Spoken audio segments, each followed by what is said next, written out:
Hello दोस्तों, स्वागत है आप लोगों का अपने यूट्यूब परिवार अरुण एकेडमी में। आज की क्लास में हम लोग पढ़ेंगे सामाजिक विज्ञान यानी कि एसएसटी प्रीवियस ईयर क्वेश्चन पर आधारित जो पिछले सालों में पूछा गया है दोस्तों, वही हम लोग पूछेंगे जो हर बार क्वेश्चन ट्रेंड करता है परीक्षाओं में। आज की सेट पहला है दोस्तों, एक सीरीज चलाई जाएगी। अगर आप प्लेलिस्ट में नहीं देखे हैं तो जाकर देख सकते हैं। मैराथन क्लास भी आ रही है और सीडीबी की प्रीवियस ईयर क्वेश्चन पर 2 सेट हम करा दिए हैं। और आज की वीडियो में हम लोग एसएसटी के देखेंगे, पहला सेट है। हर एक दिन नया टॉपिक आता रहेगा और प्रीवियस ईयर क्वेश्चन पर आधारित रहेंगी जो हर बार एग्जाम में ट्रेंड किया हुआ प्रश्न है। ठीक है दोस्तों, देरी नहीं करते हैं, स्टार्ट करते हैं। आज की क्लास में पढ़ेंगे एसएसटी बहुत ही शानदार जानदार तरीके से। पहला क्वेश्चन क्या है? भारत के भौतिक मानचित्र में यदि आपको दक्कन के पठार को पहचानना है तो यह किस रंग से दर्शाया गया है?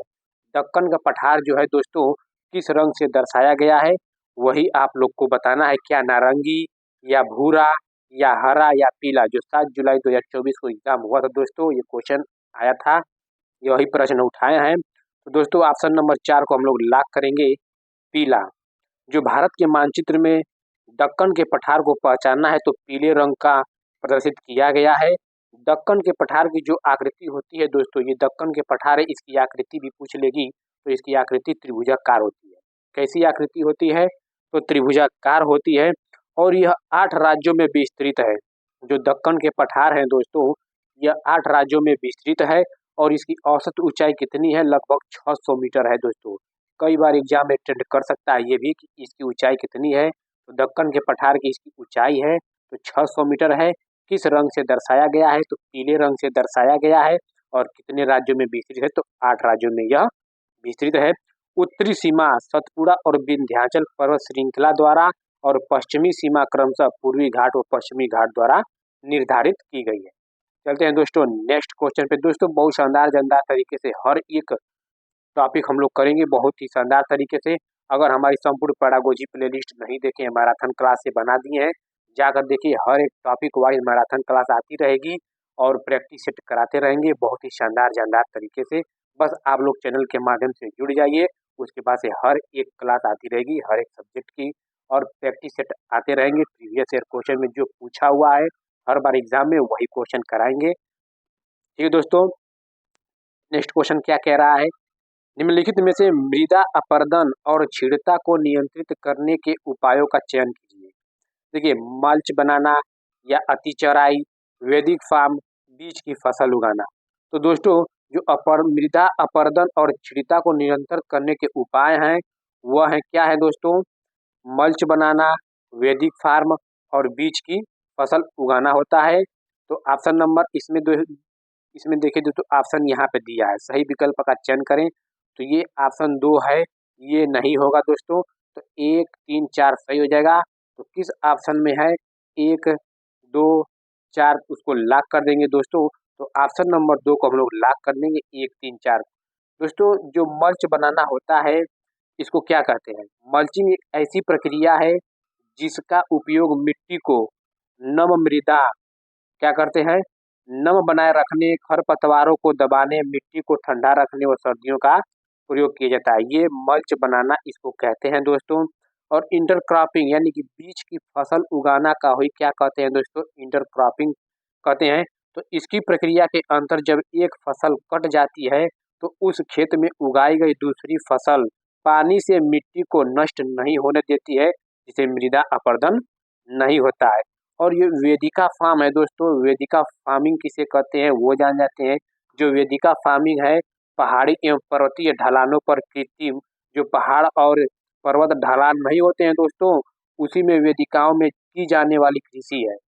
जो पहाड़ों पे और पर्वतों पे की जाती है कृषि वही वेदिका फार्म कहलाती है, जिसके अंदर मेढ़ बनाकर मृदा अपरदन को रोका जाता है। तो मल्च बनाना, वेदिका फार्म और बीज की फसल उगाना, ये 1, 2, 1, 3, 4 सही हो जाएगा।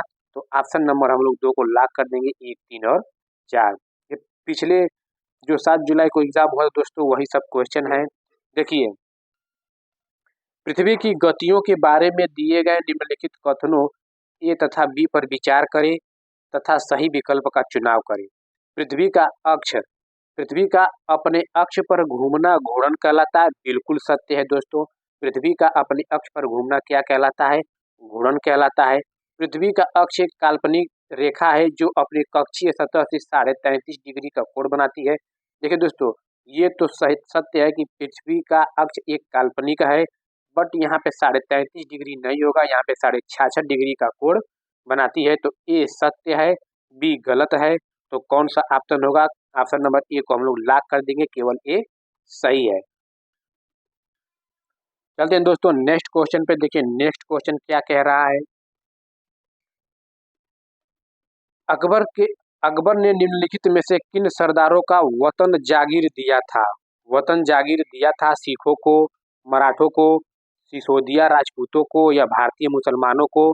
तो अकबर ने निम्नलिखित में से जो सरदारों को वतन जागीर दिया था तो वह है दोस्तों सिसोदिया राजपूतों को। ऑप्शन नंबर 3 हम लोग लॉक कर देंगे।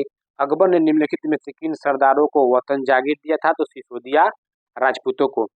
देखिए दोस्तों, वे जागीर जो अपने घरों या क्षेत्रों में जमींदारों, जिसे सरदार कहते हैं, को सौंपी जाती थी, वतन जागीर कहलाती है। क्या कहलाती है? वतन जागीर कहलाती है। वतन जागीरें वंशानुगत और गैर हस्तांतरीय थी। इसके अंतर्गत क्या होता था दोस्तों? जमींदार अपने क्षेत्र के प्रत्येक कर एकत्रित करते थे तथा उनसे मनसबदारों को देते थे। क्या करते थे? ये अपने मनसबदारों को जो कर एकत्रित करते थे वो मनसबदारों को देते थे, जो आमेर व जोधपुर के राजपूत राजाओं को वतन जागीरें प्रदान की गई थी। तो ऑप्शन नंबर 3 लाख हो जाएगा, सिसोदिया राजपूतों को दिए थे दोस्तों। नेक्स्ट क्वेश्चन क्या है? ए और बी कथनों पर सर्वोच्चता के संदर्भ में विचार कीजिए और सही उत्तर का चयन कीजिए। देखिए, कंपनी ने दावा किया कि उसका अधिकार सर्वोच्च नहीं था। सर्वोच्च नहीं था, ठीक है। अपने हितों की रक्षा के लिए वह भारतीय रियासतों को अधिग्रहण करने या उनको अधिग्रहण की धमकी देने का अधिकार कंपनी अपने पास मानती थी। तो इस क्वेश्चन का दोस्तों हम लोग ऑप्शन लॉक करेंगे नंबर 2, क्योंकि इसमें क्या है, ए गलत है किंतु बी सही है। तो यानी कि नंबर 4 को लॉक करेंगे, ए गलत है किंतु बी सत्य है। तो कंपनी ने दावा किया कि उसका अधिकार सर्वोच्च नहीं था, ये बिल्कुल असत्य है, क्योंकि सर्वोच्चता के अधिकार के संदर्भ में ब्रिटिश ईस्ट इंडिया कंपनी ने अपने अधिकार को ही सर्वोच्च माना तथा अपने हितों की रक्षा के लिए कंपनी द्वारा भारतीय रियासतों का अधिग्रहण करना या उनको अधिगृहित की धमकी देने का अधिकार उचित माना जाता है। इसलिए कथन ए गलत है दोस्तों और बी सत्य है। तो ऑप्शन नंबर 4 लॉक हो जाएगा, ए गलत है किंतु बी सही है। चलते हैं नेक्स्ट क्वेश्चन पे। देखिए दोस्तों, ये मिलान करनी है। क्या करनी है? मिलान करनी है। स्तंभ फर्स्ट की निम्नलिखित संकल्पनाओं को स्तंभ सेकंड में दिए गए उनके उदाहरण से सम्मिलित कीजिए। तो भेदभाव, दोस्तों भेदभाव किसमें होता है? आप लोग बताइए। असमानता किसमें होता है? रूढ़िवादिता किसमें होता है? और पूर्ण धारा किसमें होता है? तो दोस्तों ए का भेदभाव जो है दोस्तों किसमें जाएगा? महिलाओं को रोजगार की अनुमति नहीं है क्योंकि वह परिवार शुरू कर रही हैं, वह गर्भवती हैं। तो ये भेदभाव को दर्शाता है। और असमानता किसे कहता है दोस्तों? जैसे कि समान कार्य के लिए अलग वेतन। अगर समान कार्य के लिए अलग वेतन देंगे तो ये असमानता हुआ, क्योंकि एक समान कार्य के लिए अगर समान वेतन देंगे तो समानता आएगी। तो यहाँ पे असमानता की बात हो रही है। रूढ़िवादिता किसे कहते हैं दोस्तों? रूढ़िवादिता उसे कहते हैं जिसमें भेदभाव हो, यानी कि लड़कियां खाना बनाने भोजन पकाने में अच्छी हैं, तो ये क्या है? भेदभाव है, तो रूढ़िवादिता को दर्शाता है।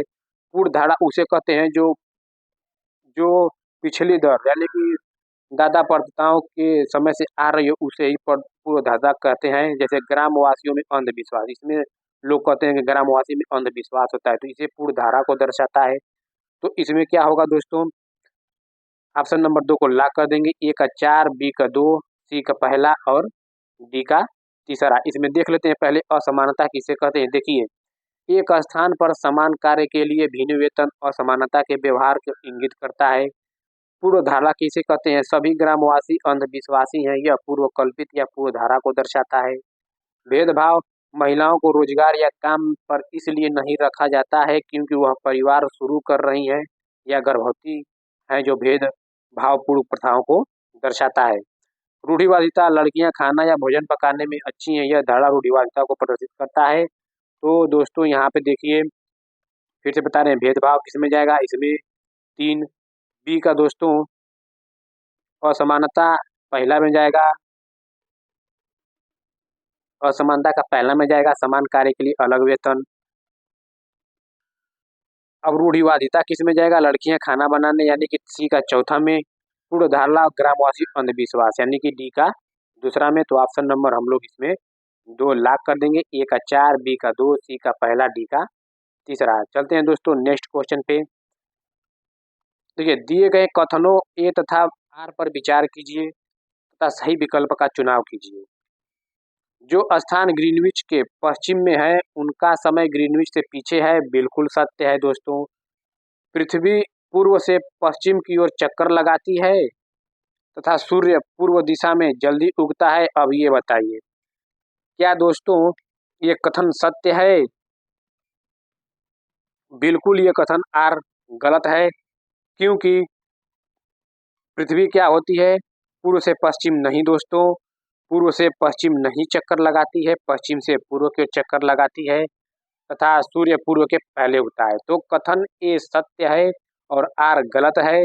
तो ऑप्शन नंबर 3 हम लोग लॉक कर देंगे, ए सही है, आर गलत है। चलते हैं नेक्स्ट क्वेश्चन पे। एक बड़े आधार और पतली चोटी वाला जनसंख्या पिरामिड दर्शाता है।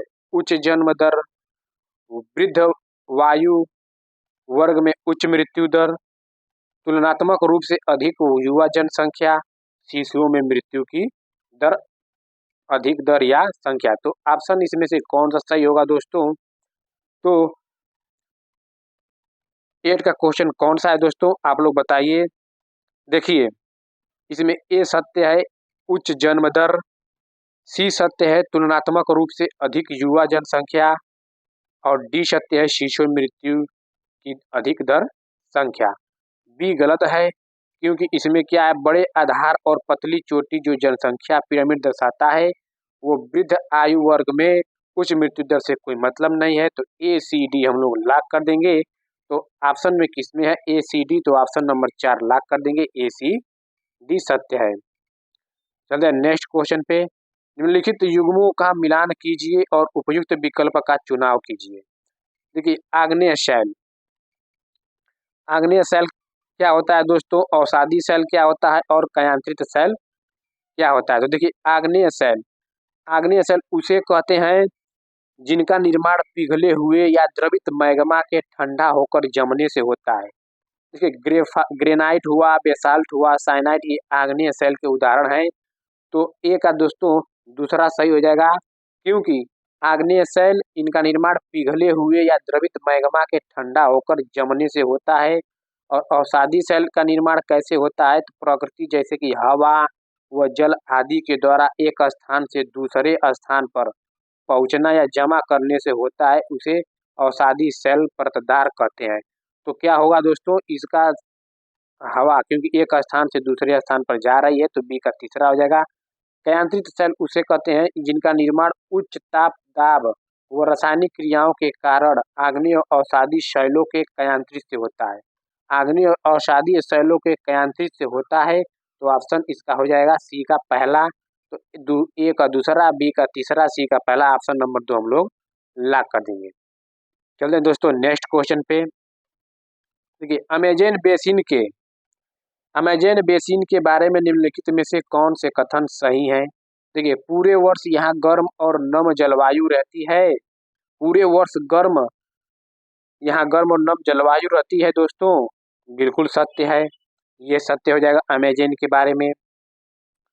यहाँ लोग कर्तन व दहन कृषि करते हैं, बिल्कुल। कर्तन व दहन किसे कहते हैं दोस्तों, काटो और जलाओ। कर्तन और दहन का मतलब होता है काटो और जलाओ, तो ये भी सत्य है। लोग मुख्यतः धन उगाते हैं, धन तो उगता है लेकिन मुख्यतः धन नहीं उगाते हैं। यहाँ पे दोस्तों क्या होता है, सोयाबीन, मक्का, चावल, गन्ना, आलू सब उगता है, सिर्फ मुख्यतः नहीं होता है। तो इसी ऑप्शन गलत हो जाएगा, क्योंकि आयोग ने जो 7 जुलाई को एग्जाम हुआ था, सी को गलत माना था। डी, बेसिन में कई स्थानों तक पहुंचने के लिए हवाई जहाजों तथा हेलीकॉप्टरों का भी प्रयोग होता है, बिल्कुल सत्य है। यानी कि ए, बी और डी, ए, बी, डी, ऑप्शन नंबर 4 हम लोग लॉक कर देंगे। ए, बी, डी सत्य है, सी गलत है, क्योंकि यहाँ पे मक्का, चावल, गन्ना, आलू, सोयाबीन सब कुछ फसल उगता है। और ये दोस्तों जो अमेजन बेसिन है दोस्तों, ये भूमध्य रेखीय क्षेत्र में स्थित है। कहाँ है? जैसे कि मान लीजिए हमारी पृथ्वी है, बीचों बीच से जो भूमध्य रेखा जा रही है, इसी क्षेत्र में क्या है? अमेजन बेसिन स्थित है। तो यहाँ पे क्या है दोस्तों? यहाँ पे पूरे वर्ष यहाँ गर्म और नम जलवायु रहती है। तो ऑप्शन नंबर इसका 4 लाख हो जाएगा, ए, बी और डी सत्य है। चलते हैं नेक्स्ट क्वेश्चन पे। देखिए सी, डी नीचे ऑप्शन भी है। देखिए लद्दाख के बारे में दिए गए निम्न कथनों पर विचार कीजिए तथा सही विकल्प का चुनाव कीजिए। लद्दाख से होकर बहुत सी नदियां बहती हैं, बिल्कुल सत्य है। लद्दाख से होकर बहुत सी नदियां बहती हैं। अधिक ऊंचाई होने के कारण यहाँ जलवायु की अत्यधिक ठंडी है, बिल्कुल सत्य है। अधिक ऊंचाई होने के कारण यहाँ की जलवायु अत्यधिक ठंडी होती है। सी देखते हैं, हिमालय के वृष्टि छाया क्षेत्र में होने के बावजूद यहाँ उच्च वर्षा पाई जाती है, गलत। यहाँ कम वर्षा यानी कि निम्न वर्षा पाई जाती है, सी गलत हो गया। यह क्षेत्र बर्फीली हवा में तेज जलाने वाले ताप का अनुभव करता है, बिल्कुल सत्य। यानी कि ए, बी, डी तो सत्य हो गया, ए, बी और डी सत्य हो गया। तो ऑप्शन नंबर 4 को हम लोग लॉक कर देंगे। फिर से देख लेते हैं दोस्तों। देखिए लद्दाख के बारे में, देखिए लद्दाख से होकर बहुत सी नदियां निकलती हैं, सत्य है। अधिक ऊंचाई होने के कारण यहाँ की जल अत्यधिक ठंडी होती है, बिल्कुल सत्य है। यहाँ पे हिमालय के वृष्टि छाया क्षेत्र होने के बावजूद यहाँ कम वर्षा पाई जाती है, निम्न वर्षा, ज्यादा वर्षा नहीं पाई जाती है। यह क्षेत्र बर्फीली हवाओं एवं तेज जलाने वाले ताप का अनुभव करता है, बिल्कुल सत्य। यानी कि ए, बी, डी सत्य है। ऑप्शन नंबर 4 हम लोग लॉक कर देंगे। चलते हैं नेक्स्ट क्वेश्चन पे। देखिए 12 वर्षों में, देखिए आरंभिक वर्षों में भारतीय राष्ट्रीय कांग्रेस ने अंग्रेजों के खिलाफ बहुत सारे आर्थिक मुद्दे उठाए। सही उत्तर का चुनाव कीजिए। क्या दोस्तों? सही उत्तर का चुनाव करें। ये क्या कह रहा है? कांग्रेस का कहना था कि भारत में ब्रिटिश शासन के कारण से ही गरीबी और अकाल पड़ रहे हैं, बिल्कुल सत्य है। क्या है? बिल्कुल सत्य है। कांग्रेस का कहना था कि भारत में ब्रिटिश शासन के कारण से ही गरीबी और अकाल पड़ रहे हैं। बी क्या कह रहा है? इसने मांग की कि लगान कम किया जाए तथा फौजी खर्चों में कटौती की जाए, बिल्कुल सत्य है, ये भी सत्य है। इसने सिंचाई के लिए अधिक अनुदान की मांग की, बिल्कुल सत्य, इसने सिंचाई के लिए अधिक अनुदान की मांग की भी थी। और कथन डी क्या कह रहा है? इसने मनोरंजन कर के खिलाफ आवाज उठाई। मनोरंजन से कोई मतलब इसमें लेना देना नहीं है। तो ए, बी, सी सत्य हो गया। ऑप्शन में देख लेते हैं ए, बी, सी किसमें है, तो 3 ए, बी, सी सत्य है। ऑप्शन नंबर 3 को हम लोग लॉक कर देंगे, ए, बी, सी। चलते हैं नेक्स्ट क्वेश्चन। देखिए निम्नलिखित में से कौन सा कथन अशोक के धम्म के विषय में सही है? कौन सा कथन अशोक के धम्म के विषय में सही है? तो देख लेते हैं। इसमें किसी देवता की पूजा की आवश्यकता नहीं होती थी, बिल्कुल सत्य है। अशोक के धम्म में कोई देवी की पूजा की आवश्यकता नहीं होती थी। इसमें किसी बलि कर्मकांड की आवश्यकता नहीं होती थी, बिल्कुल सत्य है। इसमें किसी बलि कर्मकांड की आवश्यकता भी नहीं होती थी। धम्म के विचार बुद्ध के उपदेशों से प्रेरित थे, बिल्कुल सत्य है। धम्म के विचार बुद्ध के उपदेशों से प्रेरित थे। लोगों को धम्म की शिक्षा देने के लिए अशोक ने बौद्ध भिक्षुओं की नियुक्ति किया, बिल्कुल ये कथन गलत है। क्योंकि इसमें देखिए क्या है, मौर्य शासक अशोक का धम्म नैतिक दिशा निर्देशों सिद्धांतों से प्रेरित थी। ये इसमें दोस्तों जो लोगों का धम्म शिक्षा देने के लिए अशोक ने बौद्ध भिक्षुओं की नियुक्ति की, तो इससे मतलब नहीं है, क्योंकि बौद्ध भिक्षुओं की नियुक्ति नहीं है, बल्कि धम्म के उपदेशों को शिलालेख व अभिलेख के माध्यम से संपूर्ण राज्य में फैलाया। धम्म के उपदेशों के शिलालेख से यहाँ पे उनकी नियुक्ति नहीं की थी। तो ऑप्शन नंबर ए, बी, सी कथन सत्य हो जाएगा।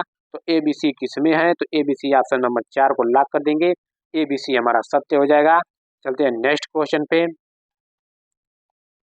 देखिए नीचे दो कथन ए और बी श्री नारायण गुरु के संदर्भ में, क्या है? श्री नारायण गुरु के संदर्भ में है।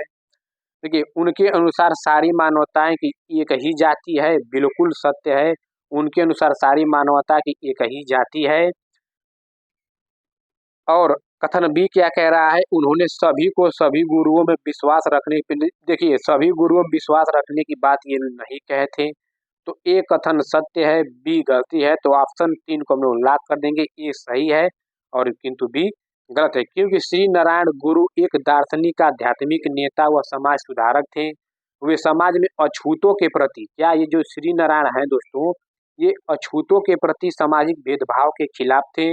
उन्होंने एक ही संप्रदाय या जाति के भीतर सभी व्यक्तियों की समानता की वकालत की तथा सभी मनुष्यों के लिए एक जाति, एक धर्म व एक ईश्वर का नारा दिया था। उन्होंने समाज के लोगों के सभी गुरुओं में विश्वास रखने के हेतु प्रेरित कभी नहीं किए थे। वो सिर्फ और सिर्फ समाज के लोगों के क्या किए थे, बल्कि आत्म सुधार व तर्क संगत सोच के महत्व पर बल दिया था। तो ऑप्शन नंबर 3 को लॉक कर देंगे, ए सही है किंतु बी गलत है। चलते हैं नेक्स्ट क्वेश्चन पे। देखिए नेक्स्ट क्वेश्चन क्या कह रहा है दोस्तों। देखिए पहले ये आप लोग को मिलान बताने से पहले देखिए इसका हम इम्पोर्टेंट फैक्ट रखें। देखिए बेरीगाजा किसे कहते हैं, देख लीजिए। बेरीगाजा गुजरात के भरूच शहर का प्राचीन नाम है जो नर्मदा नदी के किनारे स्थित है। बेरीगाजा कहते हैं, जैसे कि मान लीजिए बेरीगाजा आ गया तो बेरीगाजा से क्या हम समझे, भरूच। भरूच शहर का क्या नाम है, प्राचीन नाम है, तो वही है बेरीगाजा। गुजरात के भरूच शहर का प्राचीन नाम है जो नर्मदा नदी के किनारे स्थित है।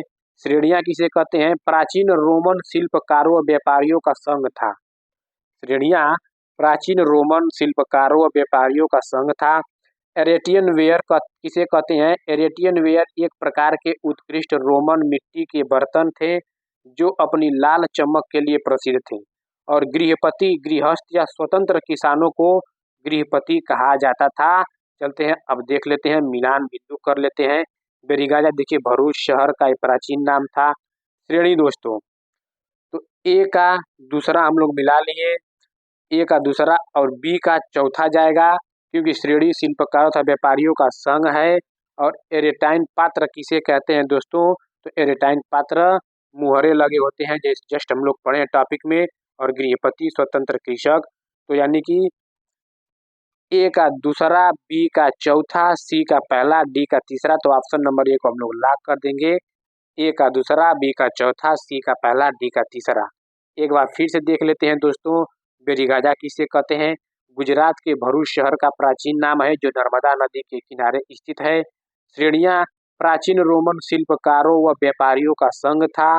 एरेटियन वेयर, एरेटियन वेयर एक प्रकार के उत्कृष्ट रोमन मिट्टी के बर्तन थे जो अपनी लाल चमक के लिए प्रसिद्ध थे। गृहपति, गृहस्थ या स्वतंत्र किसानों को गृहपति कहा जाता था। चलते हैं दोस्तों नेक्स्ट क्वेश्चन पे। वायुमंडल के किस परत में वायु की बहुत पतली परत होती है, क्या ऑप्शन नंबर बाह्यमंडल में, क्या बहिर्मंडल में, क्या समताप मंडल में, तो क्या मध्य मंडल में। तो वायुमंडल की जो परत होती है दोस्तों, वायु की बहुत पतली परत होती है, तो बहिर्मंडल में वायु की परत बहुत पतली होती है। तो ऑप्शन नंबर 2 को हम लोग लॉक कर देंगे क्योंकि यह वायुमंडल की सबसे पतली परत है जिसमें हाइड्रोजन व हीलियम गैस की प्रधानता होती है। ये बहिर्मंडल में दोस्तों हाइड्रोजन व हीलियम गैस की प्रधानता होती है। इस मंडल में वायुमंडलीय कण इतने विरल मतलब इतने दूर दूर होते हैं तो वे एक दूसरे से बिना टकराए सैकड़ों किलोमीटर की यात्रा कर सकते हैं। मतलब इसमें इसमें कण क्या होते हैं दोस्तों, बहुत विरल होते हैं, मतलब बहुत दूर दूर होते हैं कि एक दूसरे से टकराए बिना सैकड़ों किलोमीटर की यात्रा कर सकते हैं। तो ऑप्शन नंबर बी को हम लोग लॉक कर देंगे।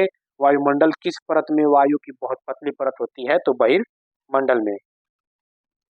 नेक्स्ट क्वेश्चन क्या कह रहा है, विविधता में एकता मुहावरा किसने दिया, क्या पंडित जवाहरलाल नेहरू ने दिए, क्या मोहनदास करमचंद गांधी ने, क्या सुभाष चंद्र बोस ने, क्या सरदार वल्लभ भाई पटेल ने। तो विविधता में एकता मुहावरा पंडित जवाहरलाल नेहरू ने दिए। दोस्तों ये सारा क्वेश्चन जो हम लाए हैं, जो 7 जुलाई 2024 में ये क्वेश्चन पूछा था एसएसटी, वही हम क्वेश्चन उठाए हैं।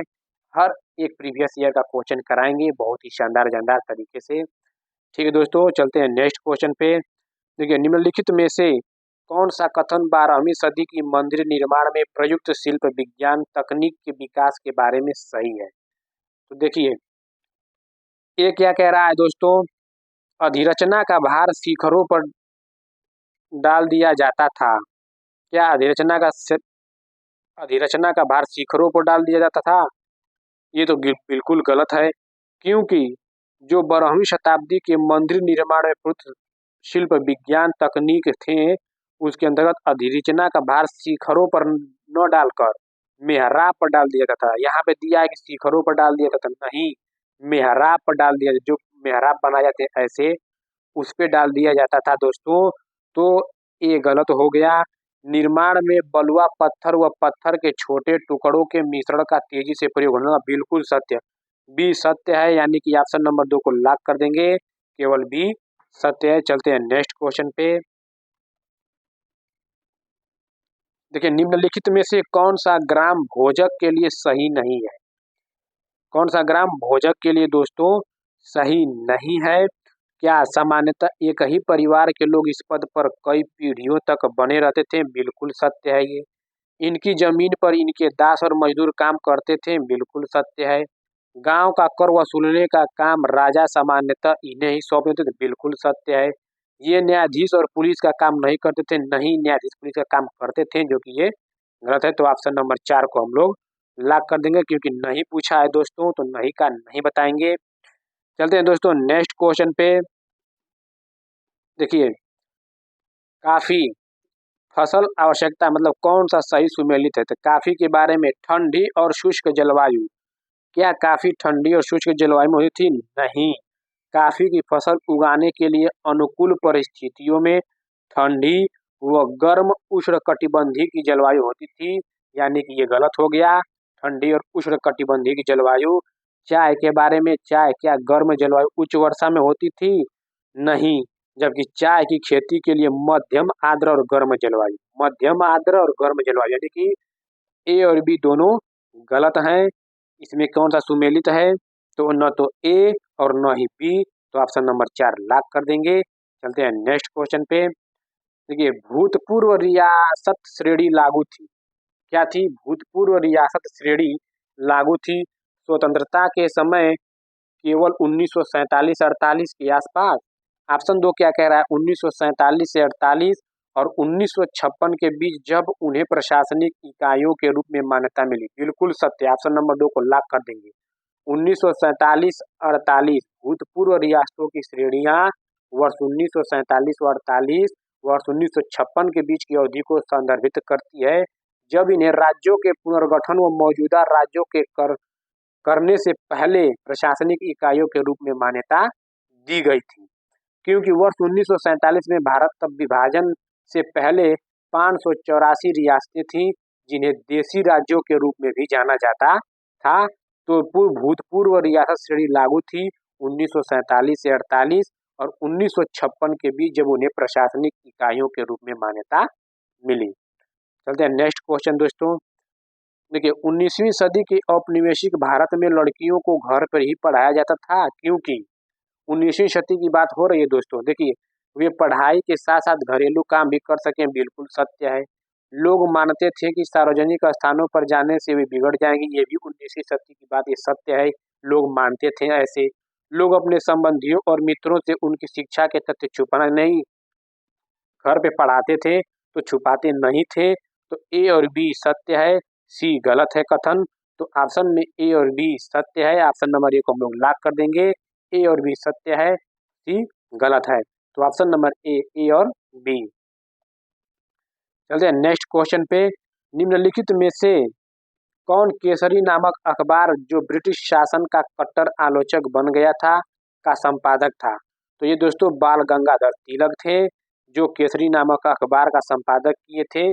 और ये केसरी नामक अखबार, जो ये केसरी नामक अखबार है दोस्तों, यह एक मराठी दैनिक समाचार पत्र था, जिसने ब्रिटिश औपनिवेशिक शासन की आलोचना करने और राष्ट्रवादी विचारों के फैलाने में महत्वपूर्ण भूमिका निभाई थी।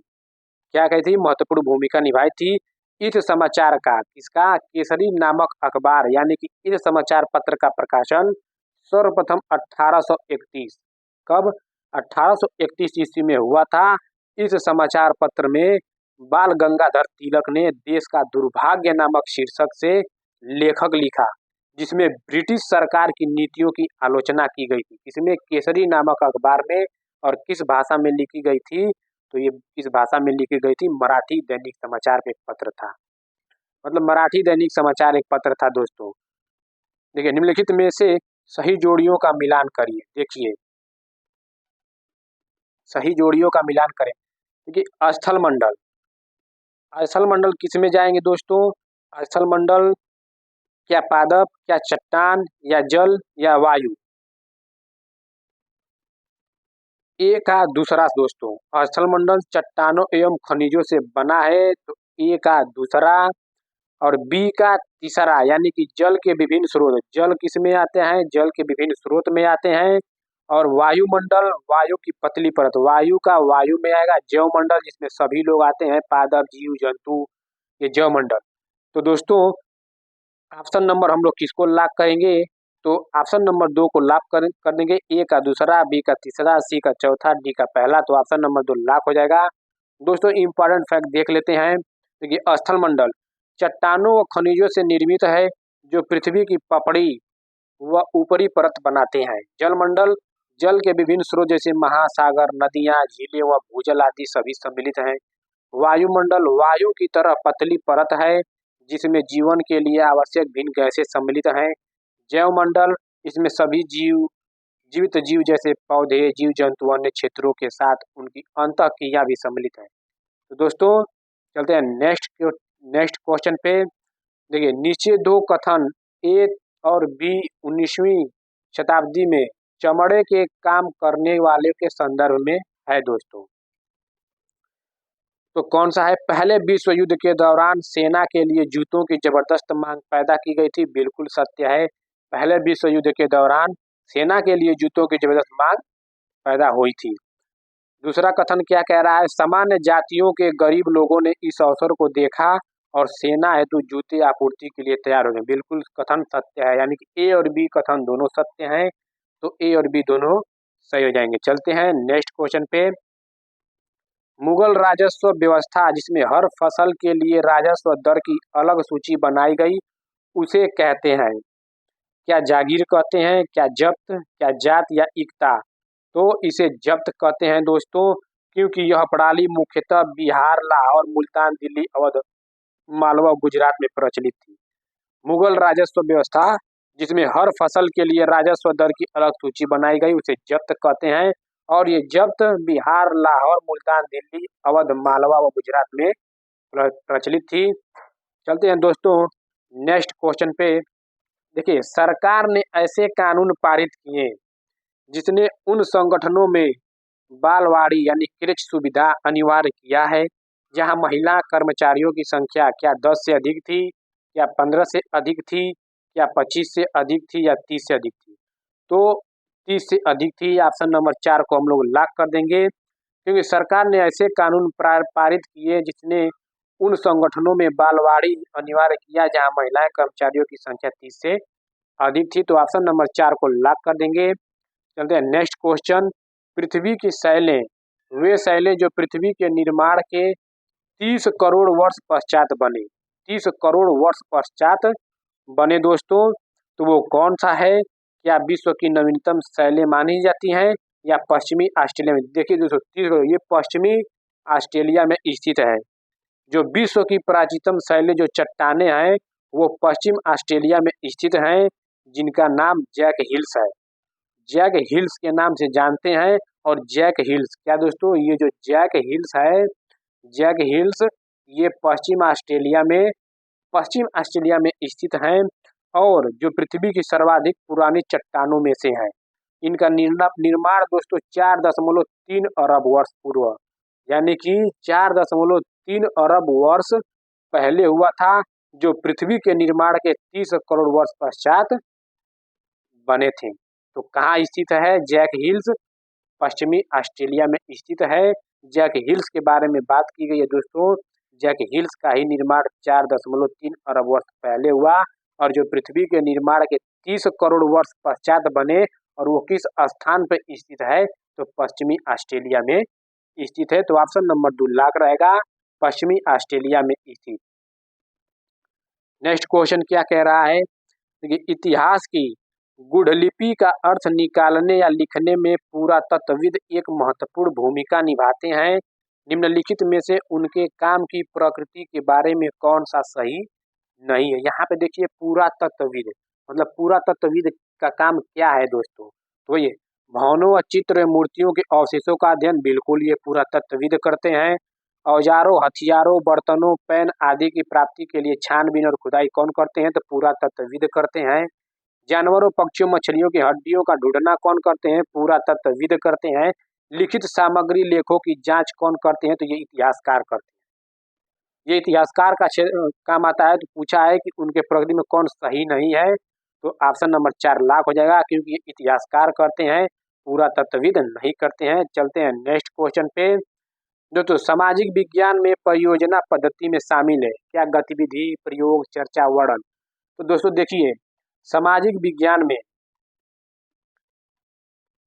परियोजना पद्धति में शामिल गतिविधि आता है, चर्चा आता है, प्रयोग आता है, वर्णन नहीं आता है। वर्णन कोई मतलब नहीं है, किसी चीज का वर्णन हमें नहीं करना है। देखिए दोस्तों, गतिविधि किसे कहते हैं वह हम आप लोग को बता दे रहे हैं। देखिए, सामाजिक विज्ञान परियोजना पद्धति में छात्रों को सक्रिय शिक्षण में शामिल करने के लिए विभिन्न प्रकार की अनुदेशात्मक रणनीतियां मिलती हैं, जिसमें मुख्यतः गतिविधियां, चर्चा, प्रयोग जी ये सब आती हैं, निम्न आती हैं। और दोस्तों देखिए, गतिविधि क्या होती है? व्यवहारिक गतिविधियों में शामिल छात्र सीखी हुई बातों को लागू करने का अवसर प्रदान करते हैं। और चर्चा में क्या करते हैं? चर्चाओं के माध्यम से छात्रों के विचारों को साझा करने, सहयोग करने व सीखने पर विचार करने के अवसर मिलते हैं। प्रयोग के माध्यम से छात्र समाजशास्त्र हुआ, मनोविज्ञान हुआ, भूगोल जैसे क्षेत्रों में सर्वेक्षण या क्षेत्र का अध्ययन करते हैं। तो ए, बी, सी सत्य हो जाएगा, डी गलत है, यानी कि ए, बी, सी जिसमें है तो ऑप्शन नंबर ए को लॉक कर देंगे। ए, बी, सी सत्य है। आई होप दोस्तों आप लोग को वीडियो अच्छा लगा हो। ठीक है दोस्तों, आप लोग से रिक्वेस्ट है कि आप लोग चैनल के माध्यम से जुड़ जाइए। बहुत ही शानदार तरीके से हर एक क्लास आती रहेगी। सब सिर्फ और सिर्फ प्रीवियस ईयर क्वेश्चन हम उठाएंगे। दोस्तों, 7 जुलाई 2024 को एक क्वेश्चन पूछा हुआ था, 60 क्वेश्चन, 30 क्वेश्चन उठाए। नेक्स्ट वीडियो में 30 क्वेश्चन फिर लाएंगे। हर एक टॉपिक वाइज हर एक प्रीवियस ईयर क्वेश्चन पूछा हुआ हम लोग बहुत अच्छे से शानदार तरीके से पढ़ेंगे। ठीक है दोस्तों, आप लोग का बहुत बहुत धन्यवाद।